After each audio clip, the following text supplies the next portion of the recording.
Hi hello అండి, అందరికీ నమస్కారం అండి. ఇప్పుడిప్పుడే ఒక లేటెస్ట్ అప్డేట్ న్యూస్ అయితే రావడం జరిగింది. అది కూడా విద్యార్థులకు గుడ్ న్యూస్. దసరా సెలవులు ప్రకటించిన తెలుగు రాష్ట్రాలు అంటూ ఒక లేటెస్ట్ అప్డేట్ న్యూస్ అయితే రావడం జరిగింది.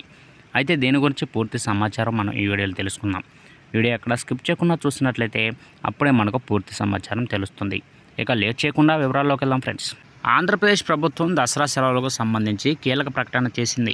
ఈ ఏడాది దసరా సెలవులు ఎప్పటి నుంచి ఉండబోతున్నాయి, ఎన్ని రోజులు ఉన్నాయి అనే దానిపై కీలక ప్రకటన చేసింది ప్రభుత్వం. ఈ ఏడాది దసరా సెలవులు అక్టోబర్ 4 నుండి 13 వరకు ఉండనున్నాయి. క్రిస్టియన్ మైనారిటీ సంస్థలకు కూడా దసరా సెలవుల్లో ఎలాంటి మార్పు లేదు. అంటే ఈ ఏడాది దసరా పండుగ సందర్భంగా స్కూళ్లకు 10 రోజులు సెలవు ఇస్తోంది ప్రభుత్వం. ఇక క్రిస్టియన్ మైనారిటీ విద్యా సంస్థలకు క్రిస్మస్ సెలవులు డిసెంబర్ 22 నుంచి 29 వరకు ఇస్తారు. మరోవైపు సంక్రాంతి సెలవులు 2025 జనవరి 10 నుంచి 19 వరకు ఉంటాయి. ఇక ఈ ఏడాది ఏపీలో పాఠశాలలకు 232 రోజులు పని దినాలుగా ప్రభుత్వం నిర్ణయించింది. అలాగే 83 రోజులు సెలవులు ఉండనున్నాయి. ఈ క్యాలెండర్ ప్రకారం ఉన్నత పాఠశాలలు ఉదయం 9 నుంచి సాయంత్రం 5 గంటల వరకు ఉంటాయి.